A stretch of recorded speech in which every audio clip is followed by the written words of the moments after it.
Welcome to Astounding Story of Space and Time.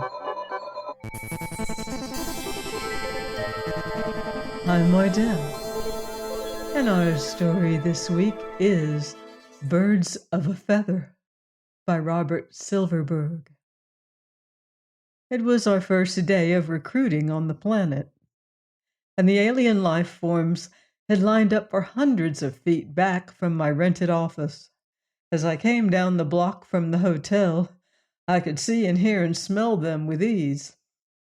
My 3 staff men, Auchinleck, Stebbins, and Ludlow, walked shield-wise in front of me. I peered between them to size the crop up. The aliens came in every shape and form, in all colors and textures, and all of them eager for a Corrigan contract.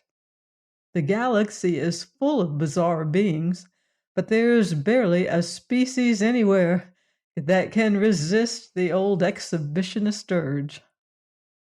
Send them in one at a time, I told Stebbins.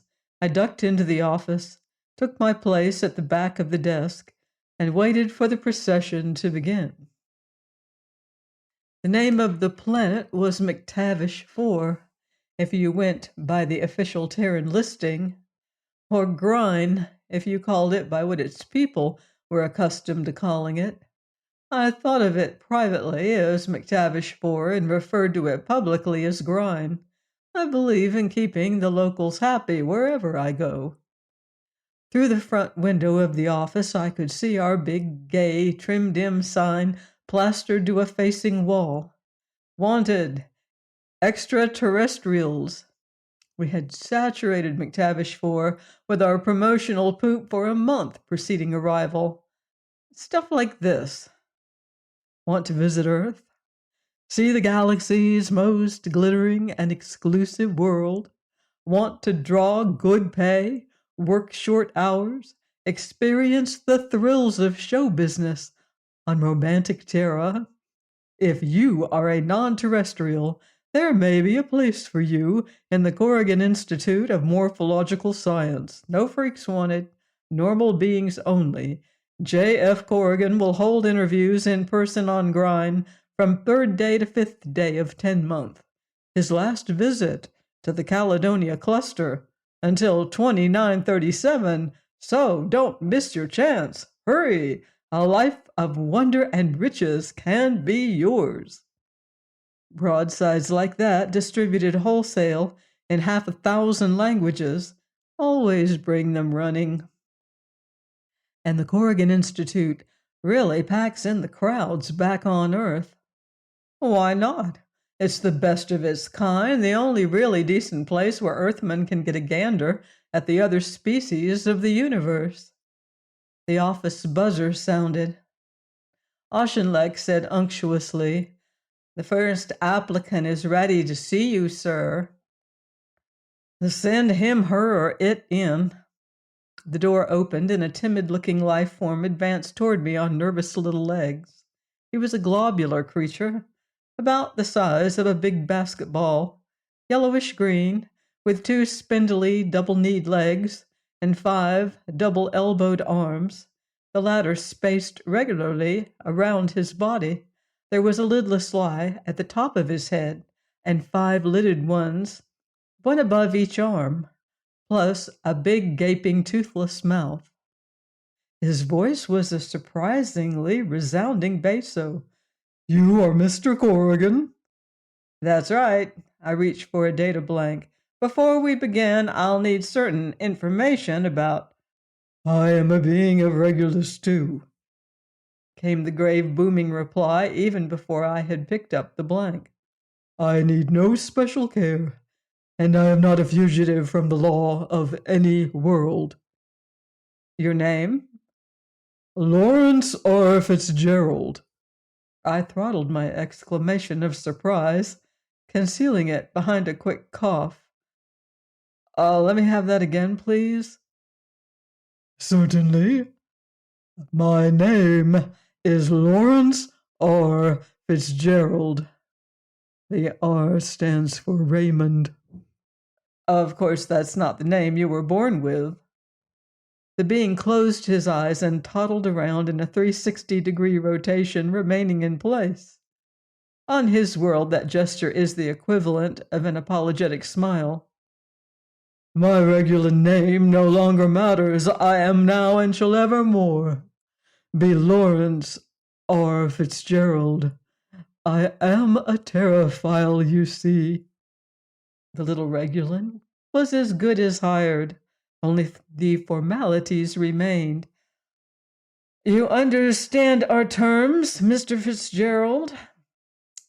I'll be placed on exhibition at your institute on Earth. You'll pay for my services, transportation, and expenses. I'll be required to remain on exhibit no more than 1/3 of each Terran sidereal day. And the pay will be 50 galactic a week, plus expenses and transportation. The spherical creature clapped his hands in joy, 3 hands clapping on one side, 2 on the other. Wonderful! I will see Earth at last! I accept the terms!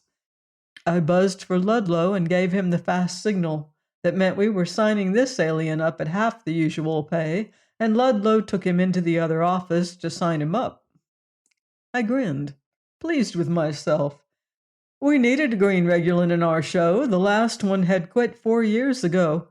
But just because we needed him didn't mean we had to be extravagant in hiring him. A terraphile alien who goes to the extent of rechristening himself with a Terran moniker would work for nothing, or even pay us, just so long as we let him get to Earth. My conscience won't let me really exploit a being, but I don't believe in throwing money away either. The next applicant was a beefy Ursinoid from Aldebaran 9. Our outfit has all the Ursinoids it needs or is likely to need in the next few decades, so I got rid of him in a couple of minutes. He was followed by a roly-poly blue-skinned humanoid from Donovan's planet, 4 feet high and 500 pounds heavy. We already had a couple of his species in the show, but they made good crowd pleasers, being so plump and cheerful. I passed him along to Auchinleck to sign at anything short of top rate. Next came a bedraggled Syrian spider who was more interested in a handout than a job. If there's any species we have a real oversupply of, it's those silver-colored spiders. But this seedy specimen gave it a try anyway. He got the gate in half a minute, and he didn't even get the handout he was angling for. I don't approve of begging. The flora of applicants was steady. Grine is the heart of the Caledonia cluster, where the interstellar crossroads meet. We had figured to pick up plenty of new exhibits here, and we were right. It was the isolationism of the late 29th century that turned me into the successful proprietor of Corrigan's Institute, after some years as an impoverished carnival man in the Betelgeuse system. Back in 2903, the World Congress declared Terra off bounds for non-terrestrial beings as an offshoot of the Terra for Terrans movement. Before then, anyone could visit Earth. After the gate clanged down, a non-terrestrial could only get into Sol 3 as a specimen in a scientific collection. In short, as an exhibit in a zoo. That's what the Corrigan Institute of Morphological Science really is, of course, a zoo. But we don't go out and hunt for our specimens. We advertise and they come flocking to us. Every alien wants to see Earth once in his lifetime, and there's only one way he can do it. We don't keep too big an inventory. The last count, we had 690 specimens before this trip, representing 298 different intelligent life forms. My goal is at least one member of at least 500 different races. When I reach that, I'll sit back and let the competition catch up. if it can. After an hour of steady work that morning, we had signed 11 new specimens. At the same time, we had turned away a dozen ursinoids, 50 of the reptilian natives of Grine, 7 Syrian spiders, and no less than 19 chlorine-breathing procyonites wearing gas masks. It was also my sad duty to nix a vegan who was negotiating through a Grinian agent. A vegan would be a top-flight attraction, being some 400 feet long and appropriately fearsome to the eye. But I didn't see how we could take one on. They're gentle and likable beings, but their upkeep runs into literally tons of fresh meat a day, and not just any old kind of meat either. So we had to do without the vegan. "One more specimen before lunch," I told Stebbins, "to make it an even dozen." He looked at me queerly and nodded. A being entered. I took a long, close look at the life form when it came in. And after that, I took another one. I wondered what kind of stunt was being pulled. So far as I could tell, the being was quite plainly nothing but an Earthman. He sat down facing me without being asked and crossed his legs. He was tall and extremely thin, with pale blue eyes and dirty blonde hair, and though he was clean and reasonably well dressed, he had a shabby look about him. He said in level Terran accents, "I'm looking for a job with your outfit, Corrigan." "There's been a mistake. We're interested in non-terrestrials only." "I'm a non-terrestrial. My name is Ildwar Gorb, of the planet Wazanaz 13. I don't mind conning the public from time to time, but I draw the line at getting bilked myself. Look, friend, I'm busy, and I'm not known for my sense of humor or my generosity. I'm not panhandling. I'm looking for a job. Then try elsewhere. Suppose you stop wasting my time, bud. You're as earth-born as I am." "I've never been within a dozen parsecs of Earth," he said smoothly. "I happen to be a representative of the only Earth-like race that exists anywhere in the galaxy but on Earth itself. Wazanaz 13 is a small and little-known planet in the Crab Nebula. Through an evolutionary fluke, my race is identical with yours. Now, don't you want me in your circus?" "No, and it's not a circus, it's a scientific institute. I stand corrected." There was something glib and appealing about this preposterous phony. I guess I recognized a kindred spirit, or I would have tossed him out on his ear without another word. Instead, I played along. "If you're from such a distant place, how come you speak English so well?" "Oh, I'm not speaking. I'm a telepath. Not the kind that reads minds, just the kind that projects. I communicate in symbols that you translate back to colloquial speech." "Very clever, Mr. Gorb." I grinned at him and shook my head. "You spin a good yarn, but for my money, you're really Sam Jones or Phil Smith from Earth, stranded here and out of cash. You want a free trip back to Earth. No deal. The demand for beings from Wazanaz 13 is pretty low these days. Zero, in fact. Goodbye, Mr. Gorb." He pointed a finger squarely at me and said, "You are making a mistake. I'm just what your outfit needs. A representative of a hitherto utterly unknown race identical to humanity in every respect. Look here, examine my teeth. Absolutely like human teeth." And I pulled away from his yawning mouth. "Goodbye, Mr. Gorb," I repeated. "All I ask is a contract, Corrigan. It isn't much. I'll be a big attraction. Goodbye, Mr. Gorb." He glowered at me reproachfully for a moment, stood up, and sauntered to the door. "I thought you were a man of acumen, Corrigan. Well, think it over. Maybe you'll regret your hastiness. I'll be back to give you another chance." He slammed the door, and I let my grim expression relax into a smile. This was the best con switch yet. An Earthman posing as an alien to get a job, but I wasn't buying it, even if I could appreciate his cleverness intellectually. There's no such place as Oz 13, and there's only one human race in the galaxy on Earth.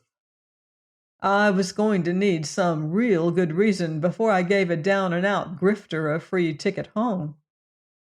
I didn't know it then, but before the day was out, I would have that reason, and with it, plenty of trouble on my hands.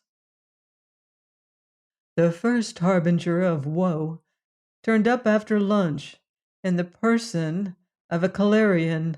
The Calarian was the sixth applicant that afternoon.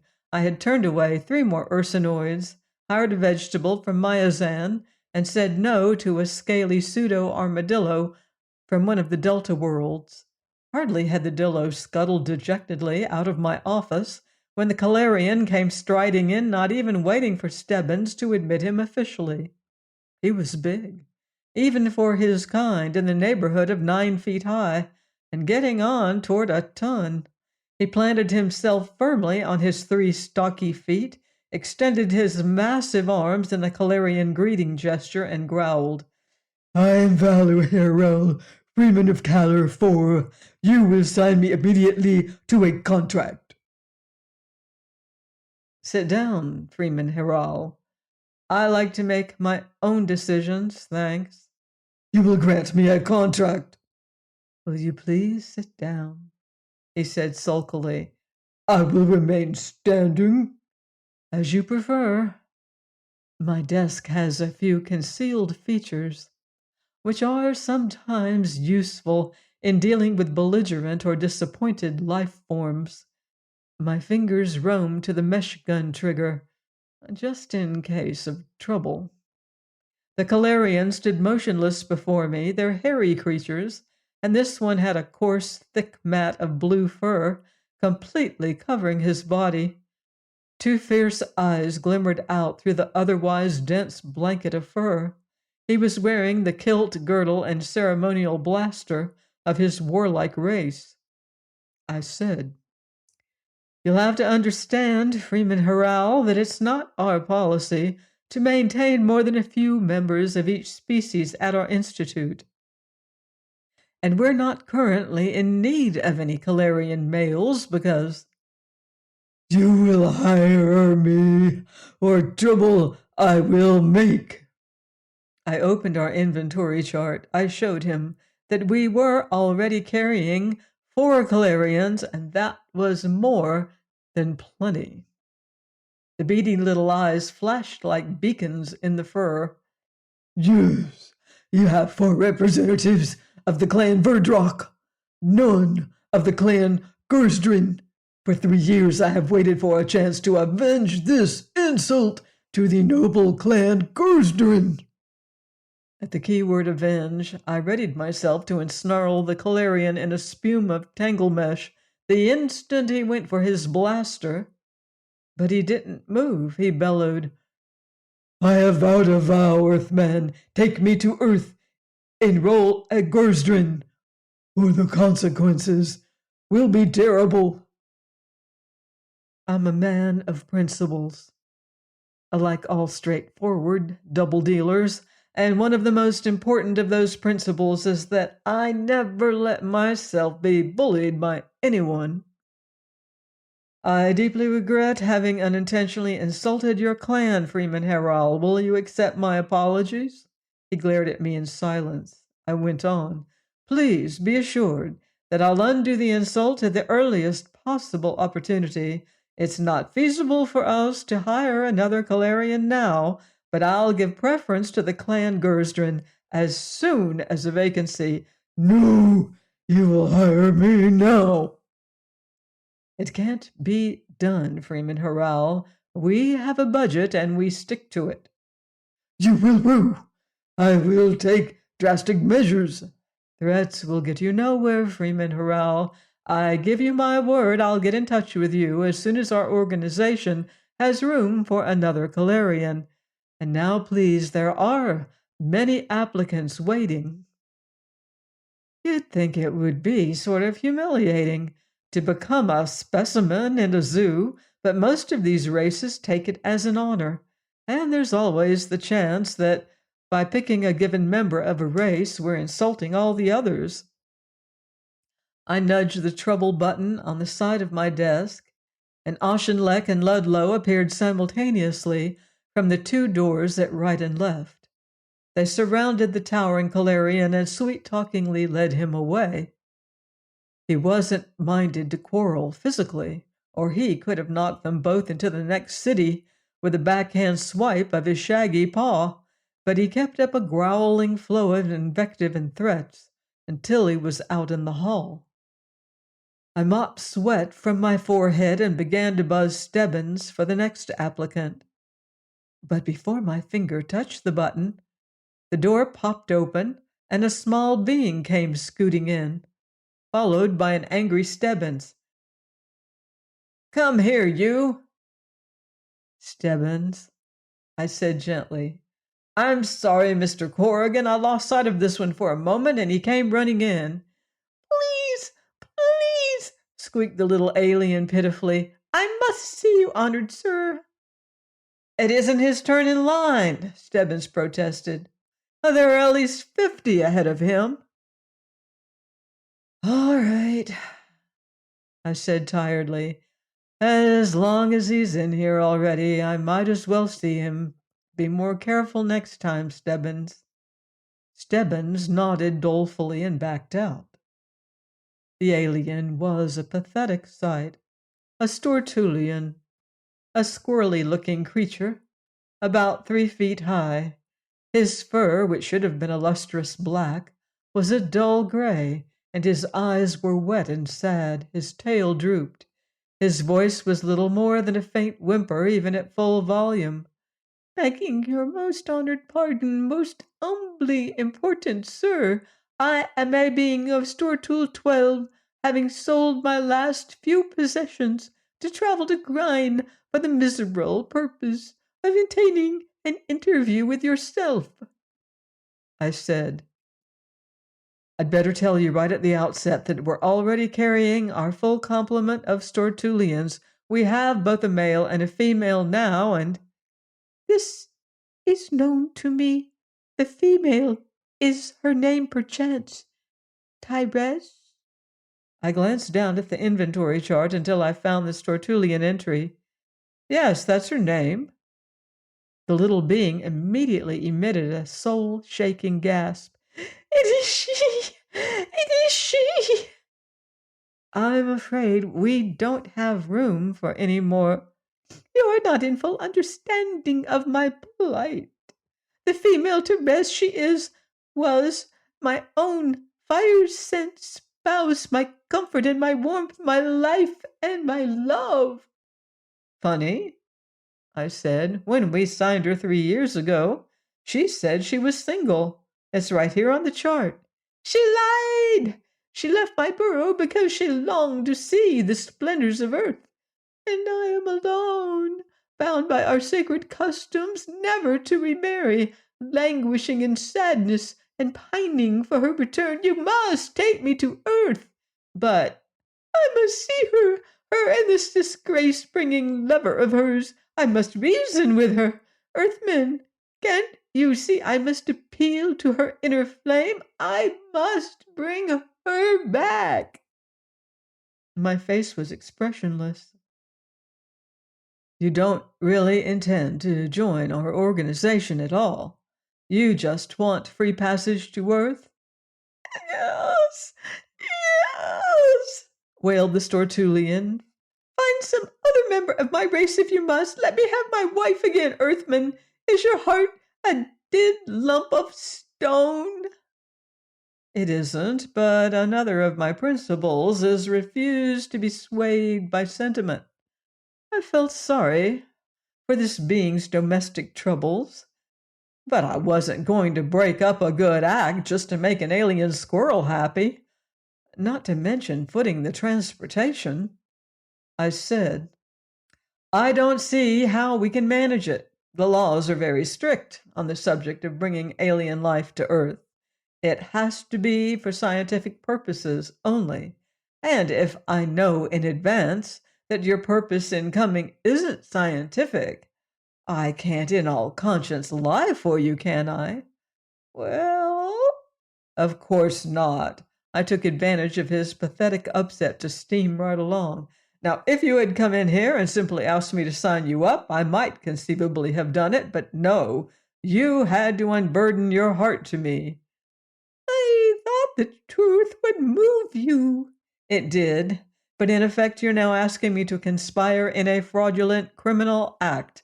Friend, I can't do it. My reputation means too much to me, I said piously. And you will refuse me? My heart melts to nothingness for you, but I can't take you to earth. Perhaps you will send my wife to me here.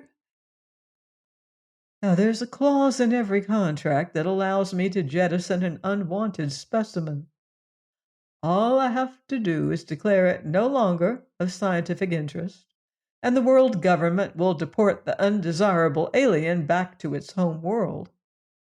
But I wouldn't pull a low trick like that on our female Stortulian, I said. I'll ask her about coming home, but I won't ship her back against her will, and maybe she's happier where she is. The Stortulian seemed to shrivel. His eyelids closed halfway to mask his tears. He turned and shambled slowly to the door, walking like a living dish rag. In a bleak voice he said, "There is no hope then. All is lost. I will never see my soulmate again. Good day, Earthman." He spoke in a drab monotone that almost, but not quite, had me weeping. I watched him shuffle out. I do have some conscience, and I had the uneasy feeling I had just been talking to a being who was about to commit suicide on my account. About 50 more applicants were processed without a hitch. Then life started to get complicated again. 9 of the 50 were okay. The rest were unacceptable for one reason or another, and they took the bad news quietly enough. The haul for the day so far was close to 24 new life forms under contract. I had just about begun to forget about the incidents of the Calarian's outraged pride and the Stortulian's flighty wife when the door opened and the Earthman who called himself Ildwar Gorb of Wazanaz 13 stepped in. "How did you get in here?" I demanded. "Your man happened to be looking the wrong way," he said cheerily.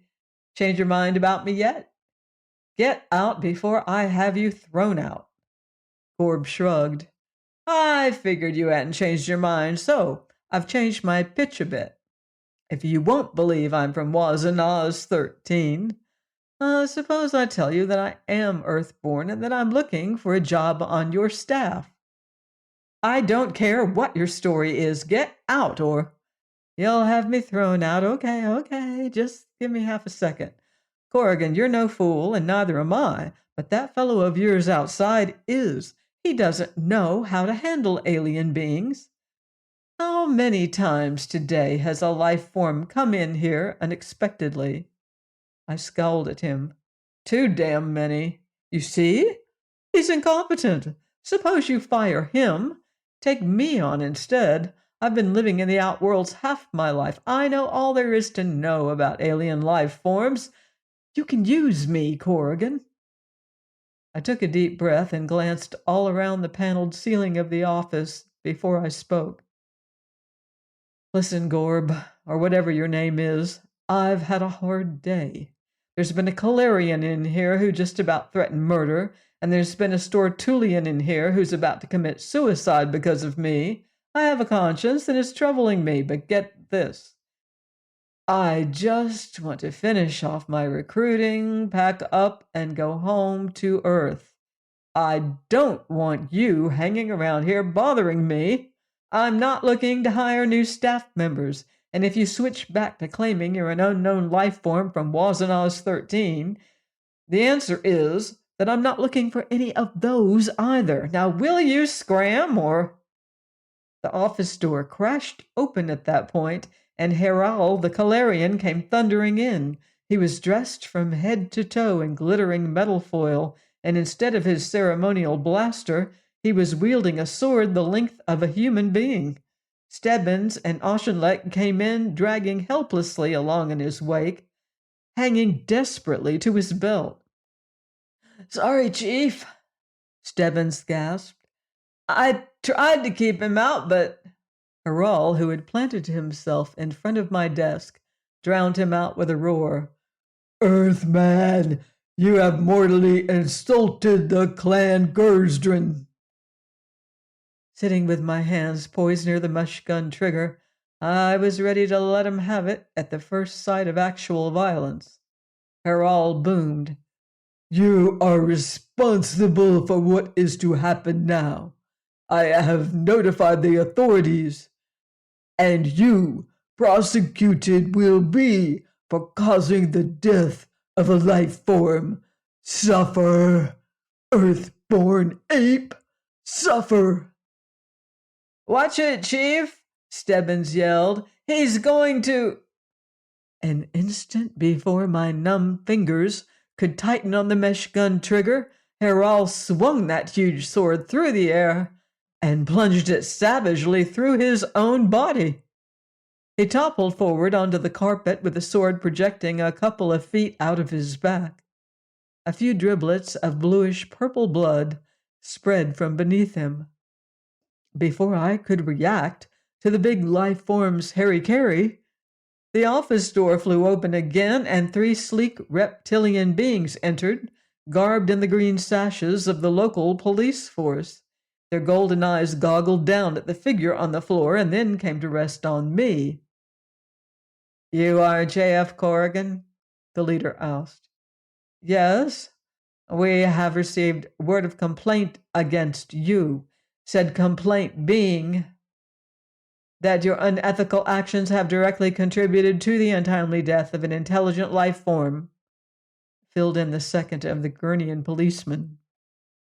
"The evidence lies before us," intoned the leader, "in the cadaver of the unfortunate Calarian who filed the complaint with us several minutes ago. And therefore," said the third lizard, "it is our duty to arrest you for this crime and declare you subject to a fine of no less than 100,000 galactic or 2 years in prison." "Hold on," I stormed. "You mean that any being from anywhere in the universe can come in here and gut himself on my carpet, and I'm responsible? This is the law. Do you deny that your stubborn refusal to yield to this late form's life request lies at the root of his sad demise?" "Well, no, but..." "Failure to deny is admission of guilt. You are guilty, Earthman." Closing my eyes wearily, I tried to wish the whole babbling lot of them away. If I had to, I could pony up the 100 grand fine, but it was going to put an awful dent in this year's take, and I shuddered when I remembered that any minute that scrawny little Stortulian was likely to come bursting in here to kill himself too. Was it a fine of 100,000 per suicide? At that rate, I could be out of business by nightfall. I was spared further such morbid thoughts by yet another unannounced arrival.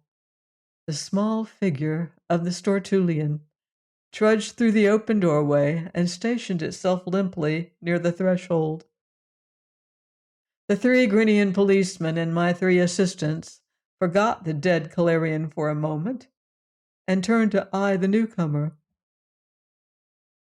I had visions of unending troubles with the law here on Grind. I resolved never to come here on a retreating crip again, or if I did come, to figure out some more effective way of screening myself against crackpots. In heart-rending tones, the Stortulian declared, "Life is no longer worth living. My last hope is gone. There is only one thing left for me to do. I was quivering at the thought of another 100,000 smackers going down the drain. Stop him, somebody! He's going to kill himself, Then somebody sprinted toward me, hit me amidships, knocked me flying out from behind my desk. Before I had a chance to fire the mesh gun, my head walloped the floor, and for 5 or 6 seconds, I guess I wasn't fully aware of what was going on. Gradually, the scene took shape around me. There was a monstrous hole in the wall behind my desk. A smoking blaster lay on the floor, and I saw the 3 Grinian policemen sitting on the raving Stortulian. The man who called himself Ildwar Gorb was getting to his feet and dusting himself off. He helped me up. Sorry to have had to tackle you, Corrigan, but that Stortulian wasn't here to commit suicide, you see. He was out to get you. I weaved dizzily toward my desk and dropped into my chair.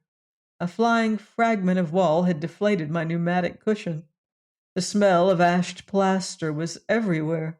The police were effectively cocooning the struggling little alien in an unbreakable tangle mesh. Evidently, you don't know as much as you think you do about Stortulian psychology, Corrigan, Gorb said lightly. Suicide is completely abhorrent to them. When they're troubled, they kill the person who caused their trouble. In this case, you. I began to chuckle, more of a tension-relieving snicker than a full-bodied laugh. Funny, I said. What is? Asked the self-styled Waznazian. These aliens, big, blustery Herol, came in with murder in his eye and killed himself. And the pint-sized Stortulian, who looked so meek and pathetic, damn near blew my head off. I shuddered. Thanks for the tackle job. Don't mention it, Gorb said. I glared at the Gurnian police. Well, what are you waiting for? Take that murderous little beast out of here. Or isn't murder against the local laws? The Stortulian will be duly punished, replied the leader of the Gurnian cops calmly. But there is the matter of the dead Calarian and the fine of $100,000, I know. I groaned and turned to Stebbins. Get the Terran consulate on the phone, Stebbins. Have them send down a legal advisor. Find out if there's any way we can get out of this mess with our skins intact. Right, Chief. Stebbins moved toward the visiphone. Gord stepped forward and put a hand on his chest. Hold it. The Waznazian said crisply. The consulate can't help you. I can. You? I said.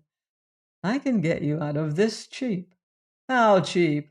Gorb grinned rakishly. 5,000 in cash, plus a contract as a specimen with your outfit, in advance, of course. Now that's a heck of a lot better than forking over 100 grand, isn't it? I eyed Gorb uncertainly. The Terran consulate people probably wouldn't be much help.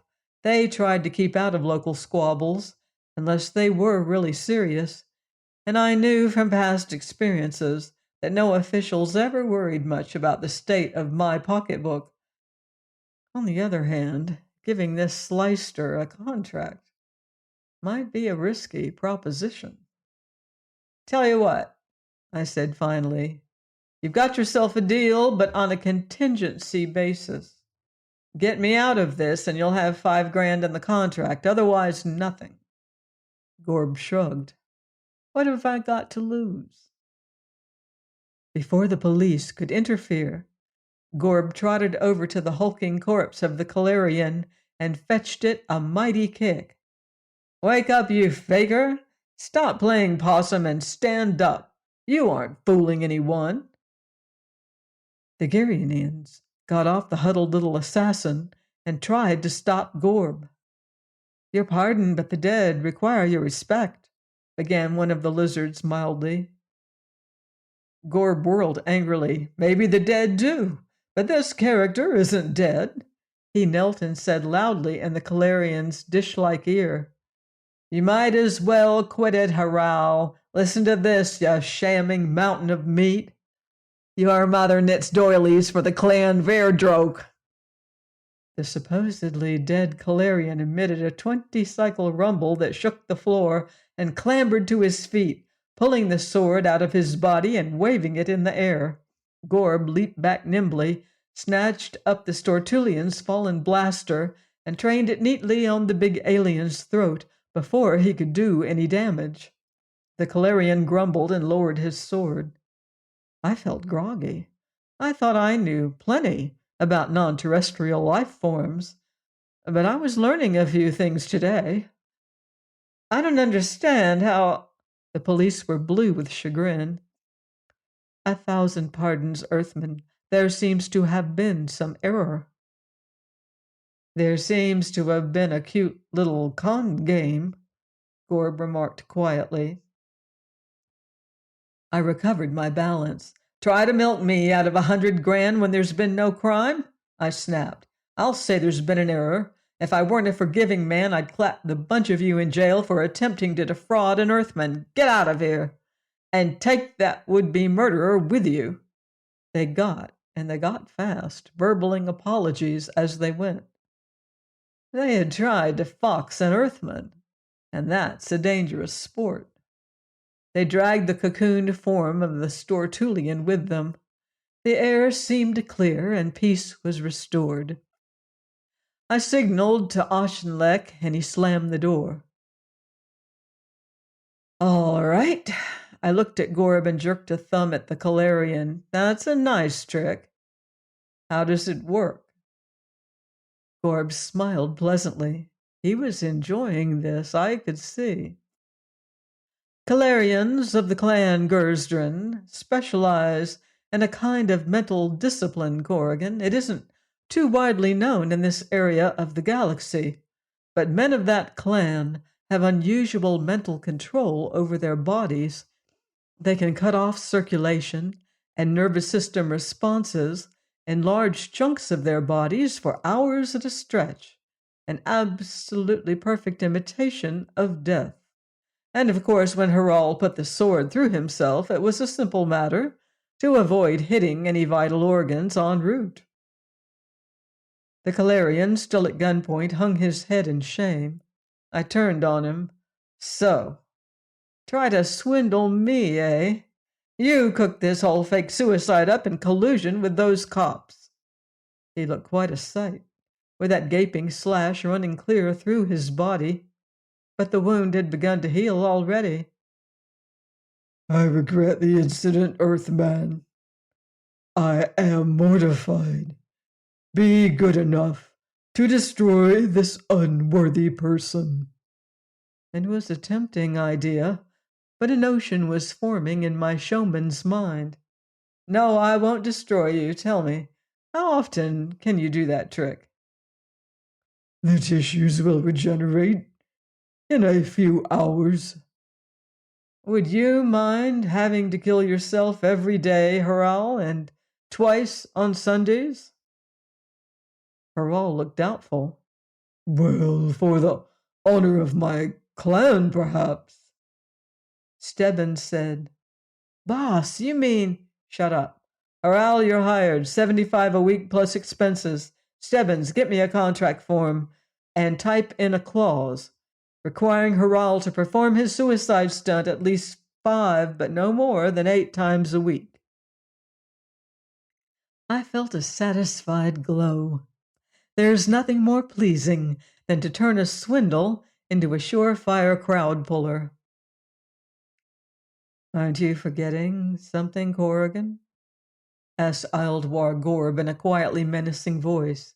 We had a little agreement, you know. Ah, yes. I moistened my lips and glanced shiftily around the office. There'd been too many witnesses. I couldn't back down. I had no choice but to write out a check for 5 grand and give Gorb a standard alien specimen contract. Unless... Just a second, I said. To enter Earth as an alien exhibit, you need proof of alien origin. He grinned. pulled out a batch of documents. Nothing to it. Everything stamped and in order. Anybody who wants to prove these papers are fraudulent will have to find Wazanaz 13 first. We signed, and I filed the contracts away. But only then did it occur to me that the events of the past hour might have been even more complicated than they looked. Suppose, I wondered, Gorb had conspired with Harral to stage the fake suicide and rung in the cops as well, with contracts for both of them the price of my getting off the hook. It could very well be. And if it was, it meant I had been taken as neatly as any chump I'd ever conned. Carefully, keeping a poker face, I did a silent burn. Gorb, or whatever his real name was going to find himself living up to that contract he'd signed, every damn word and letter of it. We left Grine later that week, having interviewed some 1,100 alien life forms, and having hired 52. It brought the register of our zoo, the institute, to a nice, pleasant 742 specimens, representing 326 intelligent life forms. Ildwar Gorb, the Wazanazian, who admitted that his real name was Mike Higgins of St. Louis, turned out to be a tower of strength on the return voyage. It developed that he really did know all there was to know about alien life forms. When he found out I had turned down the 400-foot-long vegan because the upkeep would be too big, Gorb Higgins rushed off to the vegan's agent and concluded a deal whereby we acquired a fertilized vegan ovum weighing hardly more than an ounce. Transporting that was a lot cheaper than lugging a full-grown adult vegan, besides which he assured me that the infant beast could be adapted to a diet of vegetables without any difficulty. He made life a lot easier for me during the 6-week voyage to Earth in our specially constructed ship. With 52 alien life forms aboard, all sorts of dietary problems arose, not to mention the headaches that popped up over pride of place and the like. The Calarian simply refused to be quartered anywhere but on the left-hand side of the ship, for example. But that was the side we had reserved for low-gravity creatures, and there was no room for him there. "We'll be traveling in hyperspace all the way to Earth," Gorb Higgins assured the stubborn Calarian. "Our cosmostatic polarity will be reversed, you see." "Uh-huh," asked Harral in confusion. "The cosmostatic polarity. If you take a bunk on the left-hand side of the ship, you'll be traveling on the right-hand side all the way there." "Oh," said the big Calarian. "Oh, I didn't know that. Thank you for explaining." He gratefully took the stateroom we assigned him. Higgins really had a way with the creatures, all right. He made us look like fumbling amateurs, and I had been operating in this business more than 15 years. Somehow Higgins managed to be on the spot whenever trouble broke out. A highly strung Norvenith started a feud with a pair of Venonians over an alleged moral impropriety. Norvenithi can be very stuffy sometimes, but Gorb convinced the outraged being that what the Venonians were doing in the washroom was perfectly proper. Well, it was, but I'd never have thought of using that particular analogy. I could list half a dozen other incidents in which Gorb Higgins' special knowledge of outworld beings saved us from annoying hassles on that trip back. It was the first time I had ever had another man with brains in the organization, and I was getting worried. When I first set up the Institute back in the early 2920s, it was with my own capital, scraped together while running a comparative biology show on Beetlejuice 9. I saw to it that I was the sole owner, and I took care to hire competent but unspectacular men as my staffers, men like Stebbins, Auchinleck, and Ludlow. Only now I had a viper in my bosom, in the person of this Ildwar Gorb Mike Higgins. He could think for himself. He knew a good racket when he saw one. We were birds of a feather, Higgins and I. I doubted if there was room for both of us in this outfit. I sent for him just before we were about to make earth fall, offered him a few slugs of brandy before I got to the point. Mike, I've watched the way you handled the exhibits on the way back here. The other exhibits, he pointed out. I'm one of them, not a staff man. Your Wazanazian status is just a fiction cooked up to get you past the immigration authorities, Mike, but I've got a proposition for you. Propose away. I'm getting a little too old for this star combing routine, I said. Up to now, I've been doing my own recruiting, but only because I couldn't trust anyone else to do the job.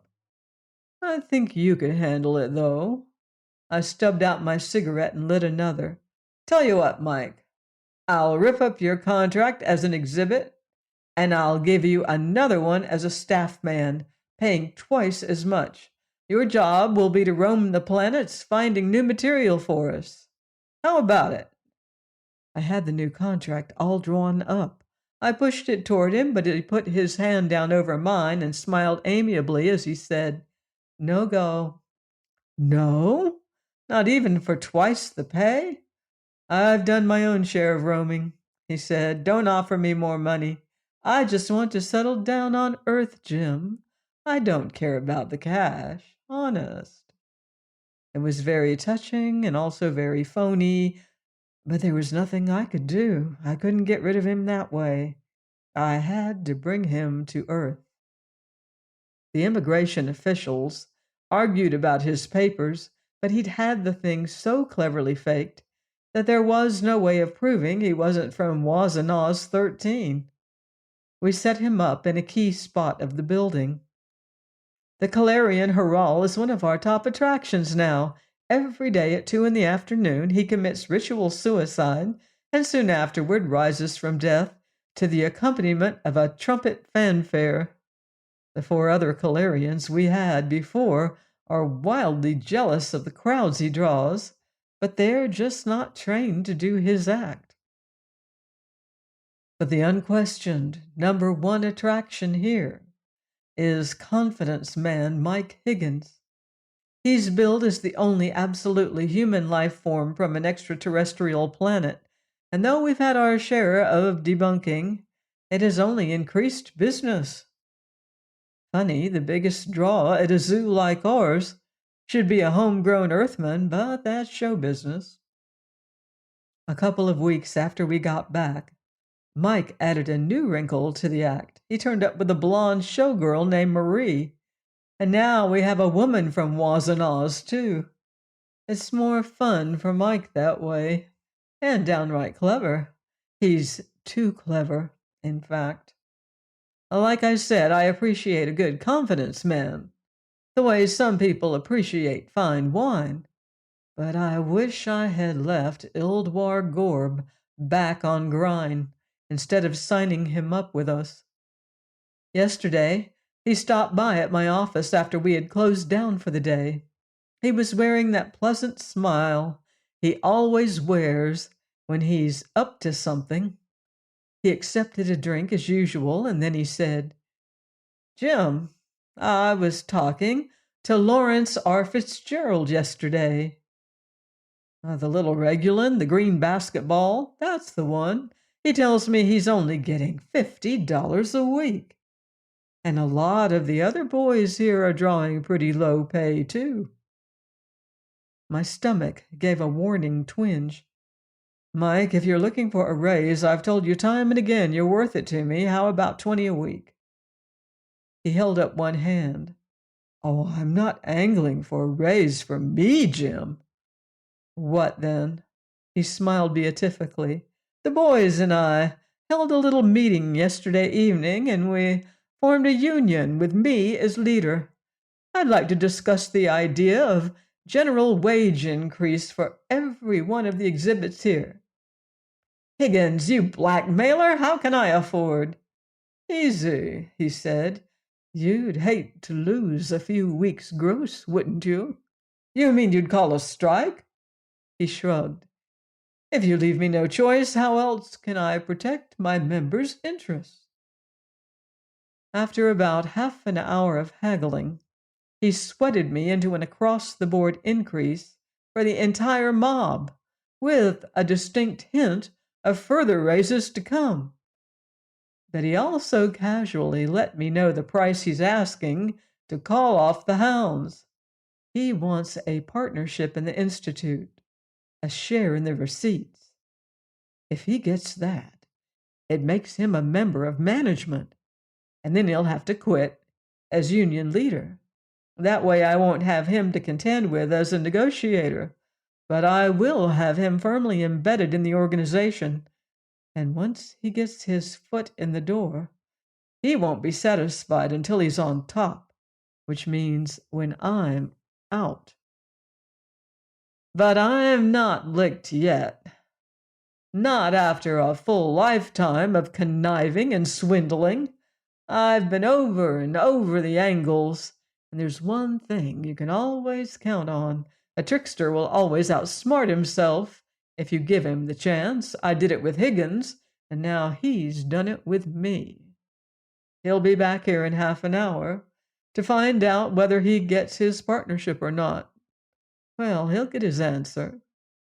I'm going to affirm, as per the escape clause and the standard exhibit contract he signed, that he is no longer of scientific value, and the feds will pick him up and deport him to his home world.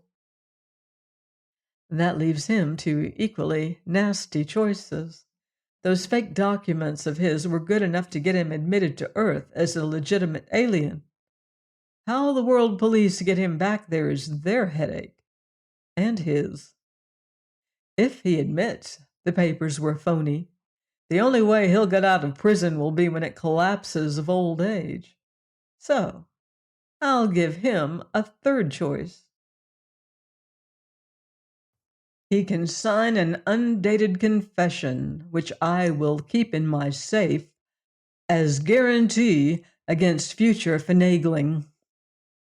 I don't expect to be around forever, you see, though with that little secret I picked up on Rembild too.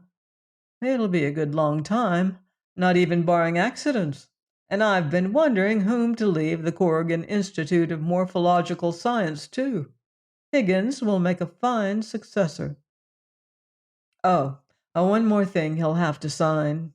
It remains the Corrigan Institute as long as the place is in business. Try to outcon me, will he? There are universes unknown and unexplored, planets and strange life forms waiting to be discovered, the mysteries of time and space, a riddle yet to be solved. Join me next time here on Astounding Stories of Space and Time. Until then, watch the sky.